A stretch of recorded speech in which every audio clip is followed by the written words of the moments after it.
నా ఉద్దేశంలో పొట్టి శ్రీరాములు గారికి సరైన గుర్తింపు కానీ నివాళి కానీ ఇవ్వాలి అంటే ఒక పోలవరం లాంటి ప్రాజెక్టుకి ఆ మహానుభావుడు పేరు పెడితే నిజంగా. విన్నారు కదా, పోలవరం ప్రాజెక్టుకి పొట్టి శ్రీరాములు గారి పేరు పెట్టాలన్న పవన్ కళ్యాణ్ గారి అభిప్రాయంతో ఎంతమంది ఏకీభవిస్తున్నారో ఫస్ట్ అందరూ కమెంట్ చేయండి. ఒకవేళ పొట్టి శ్రీరాములు గారి పేరు కాదు అనుకుంటే ఇంకెవరి పేరు పెడదామని మీ అభిప్రాయమో దాన్ని కూడా కామెంట్ చేయండి. చేశారు కదా, ఓకే.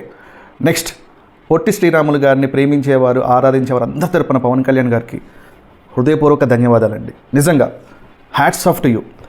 నా గుండెల మీద చేసుకొని చెప్తున్నాను, ఇప్పటి వరకు ఏ రాజకీయ నాయకుడు కూడా పొట్టి శ్రీరాములు గారి పేరుని ఇన్నిసార్లు తలుచుకోలేదు, ఇంతగా గౌరవించలేదు.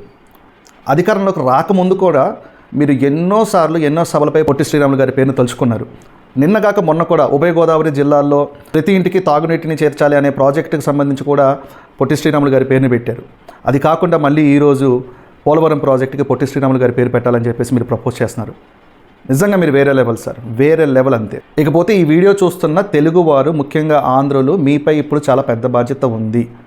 ఎందుకంటే పవన్ కళ్యాణ్ గారు అధికారంలోకి రాకముందే చెప్పారు, నేను అధికారంలోకి వస్తే పథకాలకు కానీ ప్రాజెక్టులకు కానీ మహనీయుల పేర్లు పెడతాను అని చెప్పేసి. అలాగే ఆయన ఎన్నోసార్లు అవకాశం వచ్చినప్పుడల్లా డొక్కా సీతమ్మ గారి పేరు కానీ, లేదంటే సర్వేపల్లి రాధాకృష్ణన్ పేరు కానీ, అలా మహనీయుల పేర్లనే ప్రాజెక్టులకు కానీ పథకాలకు కానీ పెట్టడానికి చూస్తున్నారు. ఇప్పుడు కూడా పొట్టి శ్రీరాములు గారి పేరునే ప్రపోజ్ చేశారు. సో ఇప్పుడు ఈ అభిప్రాయానికి మీ మద్దతు ఖచ్చితంగా అవసరం ఉంది. పోలవరం ప్రాజెక్ట్కి పొట్టి శ్రీరాములు గారి పేరు పెట్టాలి, ఆయనకి తగిన గౌరవం రావాలి అనుకుంటే మీరందరూ పవన్ కళ్యాణ్ గారి ప్రపోజల్కి మద్దతు పలకాలి. అందరూ కూడా ఈ వీడియోను కామెంట్ చేయండి, స్టేటస్లో పెట్టండి, షేర్ చేయండి, లేదా మీరు కూడా మీ వాయిస్ రైజ్ చేసి పవన్ కళ్యాణ్ గారికి మద్దతు తెలపండి ఈ విషయంలో. అరే పవన్ కళ్యాణ్ మంచి నిర్ణయం తీసుకున్నాడని ఈరోజు చప్పట్లు కొట్టేసి ఇంట్లో కూర్చుంటే మాత్రం ఇది అవ్వదు. ఎందుకంటే కొన్నిసార్లు నాయకుడి నిర్ణయానికి ప్రజల మద్దతు కూడా కావాలి. అక్కడ క్లియర్గా చెప్తున్నారు, ఇది కూటమి ప్రభుత్వం, పవన్ కళ్యాణ్ గారికి పూర్తి అధికారం అనేది ఉండదు. సో ఆయన ప్రపోజల్ పెట్టడం వరకు మాత్రమే చేయగలడు కొన్ని విషయాల్లో.